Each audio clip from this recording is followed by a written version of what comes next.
आज आपकी मुलाकात करवाएंगे निताशा से, जिन्होंने 500 से कारोबार शुरू किया। कोई मदद का सहारा ना था, किसी ने हाथ नहीं पकड़ाया, 500 उधार लिया, खाना बनाकर डिब्बों में डालकर बाहर मार्केट में बेचना शुरू कर दिया। आज एक रेस्टोरेंट की मालिक है, अपना रेस्टोरेंट चला रही है।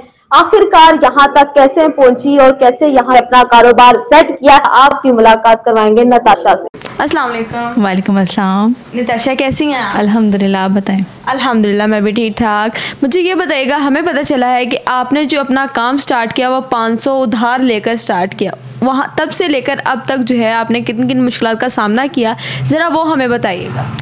सबसे पहले तो 500 उधार नहीं लिए थे। उसके पीछे एक छोटी सी स्टोरी थी। वो ये थी कि अपने सर्कमस्टांसेस की वजह से हालात टफ़ थे बहुत ज़्यादा कोविड के बाद। तो मेरी बेटी की तबीयत ख़राब हुई, तो उस वक्त मेरे पास इतने वसाइल नहीं थे कि मैं अपनी बेटी का ट्रीटमेंट भी करा सकती। तो मेरे एक बहुत अच्छे अज़ीज़ दोस्त हैं, उनसे मैंने डिस्कस किया ये थोड़ा सा मैटर, तो उन्होंने मुझे जो है कुछ मेरी हेल्प करी। तो उसमें से मैंने उसका ट्रीटमेंट कराया और उनमें से वो कोई 400-500 रुपये मैंने बचाए थे, जो मैंने फिर एक प्री प्लानिंग के साथ उसको इन्वेस्ट किया और अपने बिज़नेस का आगाज़ किया। जैसे कि आपके मुताबिक आपकी बेटी की तबीयत ख़राब के लिए आपको वो जो है पैसे दिए गए थे कि आप उसकी मेडिसिन ले सकें, और वहाँ से आपके पास जो 400-500 रुपये बचा, उससे जो है आपने एक छोटा सा बिज़नेस स्टार्ट किया। आपने बिज़नेस क्या स्टार्ट किया और कैसे स्टार्ट किया, किन किन मुश्किलात का सामना है? कोई भी काम आसान नहीं होता, ये भी नहीं था, क्योंकि ऑब्वियसली मैं एक हाउसवाइफ थी और एक बच्ची की माँ भी थी। तो बहुत सारी मामलात है, कुछ आपको पता है दुनियादारी भी होती है और हर चीज़ को देखना पड़ता है। लेकिन जाहिर सी बात है, जब पेट की भूख होती है ना, तो वो इंसान को मजबूर कर देती है कुछ भी करने पर। और शायद इसी वजह से हमारे मुल्क में ये बेरोज़गारी और इन तमाम चीज़ों की वजह से और दूसरे मसाइल भी ज़्यादा जन्म ले रहे हैं। मुझे नहीं पता था कि ये रास्ते कहाँ लेकर जाएंगे, इसमें क्या उतार चढ़ाव आएंगे और ये मंजिल मुझे कहाँ तक पहुँचाएगी। मैंने सिर्फ एक अज़म लिया था अपने अंदर, एक सेल्फ़ कॉन्फिडेंस पैदा किया था कि नहीं, अब मुझे कुछ करना है। क्योंकि जब भूख लगती है ना, तो रोटी आपको कोई नहीं देता, तो वो आप उन चीज़ों से सीखते हो। और I am thankful for that time कि अगर वो वक्त ना होता तो आज ये वक्त ना होता। अच्छा निताशा, क्या ऐसी मजबूरी आ गई थी जिसकी वजह से आपको जो है ये वर्क स्टार्ट करना पड़ा और आपके हालात इतने ख़राब हो गए थे कि आपको किसी की मदद लेनी पड़ी? वो आखिरकार वजह क्या बनी? मेरी लाइफ में उस वक्त टफ़ सिचुएशन ये थी कि आपको पता है आज से 3-3.5 साल पहले कोविड आया था। वो सबसे बुरी चीज़ थी। उसने एक दिन में ही सब कुछ पलट कर रख दिया था। मतलब हमारे साथ तो ऐसा हुआ था, क्योंकि मेरे हस्बैंड की जॉब पर हम रिलाई करते थे और वो इतनी कोई वो नहीं कह सकते, वो कोई वाइट कॉलर जॉब थी जिसमें कोई अच्छी अर्निंग थी, लेकिन जो भी था अल्लाह का शुक्र है उसी में हम अपना सर्कल चला रहे थे। लेकिन सडन कोविड आने की वजह से उनकी जॉब चली गई। सुबह को हस्बैंड गए हैं, रात को आए तो कहते हैं जॉब ख़त्म। तो फिर आप समझ सकते हैं जो बंदा सैलरी बेसिस पर होता है, जिसकी सैलरी 20-25 हज़ार के बीच में हो, तो वो कैसे गुजारा कर सकता है एक फैमिली के साथ, कितनी सेविंग्स उसको आगे तक लेके जा सकती हैं। कुछ वक्त गुजारा जितना गुजर सकता था, लेकिन एट दी एंड वो हम बहुत बैड सिचुएशंस की तरफ जा रहे थे। तो वो देखते हुए मज़ीद परेशानी और घबराहट का सामना हो रहा था। तो वहीं से ये चीज़ें क्लिक करी, क्योंकि मैंने ये जो अपना बिज़नेस था ये मैंने ऑनलाइन स्टार्ट किया था। ये कब ऑनलाइन आपने बिज़नेस कब स्टार्ट किया था? किस वक्त की बात है? ऐसे कितने साल पहले की बात? आज से तकरीबन 4 साल पुरानी बात है। उस वक्त मैंने फेसबुक पे, मैंने नहीं बल्कि मेरे एक बहुत अच्छे दोस्त थे, उन्होंने मुझे वो पेज बना कर दिया। इवन के उन्होंने ही मुझे इस चीज़ के लिए मोटिवेट भी किया कि आपके हाथ में स्किल्स हैं, आप कुकिंग अच्छी कर लेती हो, तो आजकल ये बहुत ज़्यादा चल भी रहा है, तो आपको ये करना चाहिए। तो उनकी तरफ से ये जो था गिफ्टेड था। इवन के मेरे जो टाइटल है मेरे ब्रांड का जायफल, वो भी उनका दिया हुआ है। और वहाँ से मैंने वो स्टार्ट लिया। आपको पता है इंटरनेट पे online businesses on end of आते हैं, वो रूटीन में तो ऐसे होता नहीं है ना। तो जब हालात बहुत ज़्यादा टफ़ हुए तो अल्लाह पाक से दुआ कर रही थी, अल्लाह पाक कोई सबब बना दें, कोई रास्ता बना दें, आसानी कर दें। तो अल्लाह पाक की तरफ से मुझे एक इशारा मिला। मैंने ये सोचा कि जो काम मैं अपने घर बैठकर कर रही हूँ, यही काम अगर मैं खुद जाकर देखे ना, वो एक मिसाल देते ना कि कुआं प्यासे के पास जाता है, प्यासा कुआं कुएं के पास आता है, कुआं तो आने से रहा।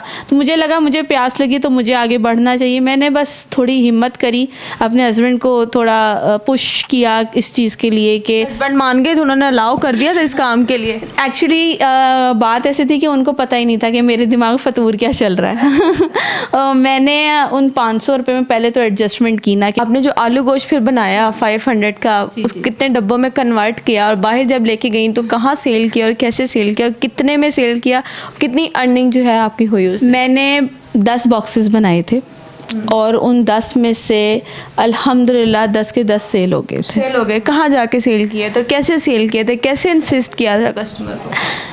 देखिए वो सारा मेरे हस्बैंड को क्रेडिट जाता है। मैंने उनको मोटिवेट किया था, वो मेरे कहने पर मार्केट गए। हम लाहौर की बड़ी मेन मार्केट्स में गए। सबसे पहले हमने हाल रोड से स्टार्ट किया। तो वहाँ पर जाकर मुझे आज भी याद है, मैं पार्किंग में खड़ी थी। मैंने अपने हस्बैंड को कहा कि बिस्मिल्लाह करें, अल्लाह पर यकीन कर रखें, अल्लाह पाक मदद। वो बहुत परेशान थी, किया नहीं ना था ये काम, बड़ा ऑकवर्ड सा लगता है फर्स्ट टाइम आप जाकर कोई डब्बा के जी मैं खाना दे रहा हूँ या होममेड है ऐसे। और लोग हर तरह की मार्केट, आपको होता है लोग हर तरह की मार्केट में होते हैं। लेकिन अल्हम्दुलिल्लाह जब वो गए थे तो उनका उस वक्त कॉन्फिडेंस लेवल कुछ और था। जब वो वापस आए थे तब उनके इम्प्रेशंस वगैरह कुछ और थे। अल्लाह का बड़ा करम है कि 10 के 10 वो सेल हो गए। मैंने 500 रुपीज़ इन्वेस्ट किया था और अल्हम्दुलिल्लाह 70-80% मुझे उसका रिटर्न बैक मिला था। अब आपको कितना 4 साल के बाद अगर देखें, अब आपके बिजनेस को जो आपने बनाया जायफल, जो आपने 500 से स्टार्ट किया था, वो अब किस स्टेज पे और कैसा जा रहा है? मैंने अल्हम्दुलिल्लाह 10 बॉक्सेस से स्टार्ट किया था, 100+ पर मेरा काम चला गया और अब अल्हम्दुलिल्लाह ऑल ओवर इन लाहौर मेरा खाना सप्लाई होता है। हॉस्टल्स में, ऑफिसेज में, गेट टुगेदर्स में, फंक्शंस में खाने जाते हैं, इवेंट्स में। तो अल्हम्दुलिल्लाह ये मेरा खाना वगैरह आपके साथ कौन बनवाता है? इतने खाना जो आप ऑर्डर्स वगैरह लेती हैं, रेस्टोरेंट्स में जाते हैं, हॉस्टल्स में खाना जाते हैं, आपके साथ कौन हेल्प आउट करता है?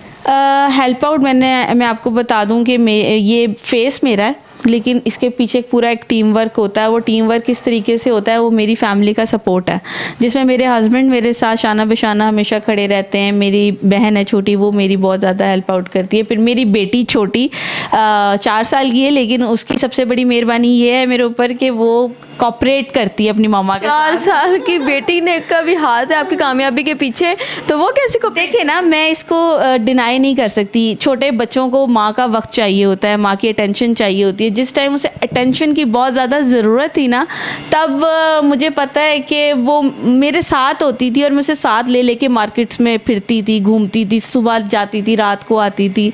2-2.5 साल की, 3 साल की बच्ची का आप खुद अंदाज़ा लगा ले। तो मैं समझती हूँ उसका भी उसमें बहुत ज़्यादा क्रेडिट जाता है। और पकाना मेरा काम है, लेकिन उसके पीछे कटिंग, चॉपिंग, डिश वॉशिंग, ये सब मेरी पूरी फैमिली मेरे साथ मिलकर करती है। अच्छा, मुझे यहाँ ये बताइएगा कि आगे जो हैं आपके फ्यूचर प्लान्स क्या है निताशा? और काफ़ी ख़वातीन जो हैं ऐसी हैं, मायूस हो जाती हैं, परेशान हो जाती हैं, घर बैठ जाती हैं, उनको कुछ समझ नहीं आ रहा होता हमने क्या करना है, किस तरफ गामज़न होना है, कैसे अपने बच्चों का पेट पालना है और कैसे खुद। अगर उनके हाथ में कुकिंग का हुनर है और वो ये सब कर सकती हैं, तो उन्हें क्या मैसेज देना चाहिए? मैंने हमेशा ये बात बोली है कि अपने ग्राउंड्स में रहते हुए, 4 दीवारी में रहते हुए आप बहुत कुछ कर सकती हैं। लाजमी नहीं है कि आपको बाहर ही निकलना है। मैं बाहर निकलने वाली ख़वातीन के लिए कोई बात नहीं कर रही हूँ, सॉरी। मेरा मतलब है कि जिन्हें निकलना आता नहीं है, जिनको इतनी अपॉर्चुनिटीज़ नहीं मिलती, जिनकी फैमिलीज़ अलाउ नहीं करती, इसीलिए शायद हम बाकी मुल्कों से अभी बहुत पीछे हैं। तो ये हक हमें हमारे अल्लाह ने दिया है, हमारे दीन ने दिया है। औरत भी मर्द के मुकाबले में खड़ी होके बराबर का काम कर सकती है। बहुत बहुत शुक्रिया नताशा, आपने हमें टाइम दिया। तो जी व्यूवर्स, आज मैं नताशा के साथ मौजूद थी जिन्होंने 500 से वर्क स्टार्ट किया और आज जो है माशाल्लाह अच्छा खासा अर्न कर रही हैं। एक रेस्टोरेंट भी चला रही हैं जायफल के नेम से। उसके बाद ख़वातीन के लिए, लड़कियों के लिए बहुत मोटिवेशनल स्टोरी है। तैयबा अवान को दे इजाज़त, अल्लाह हाफिज़।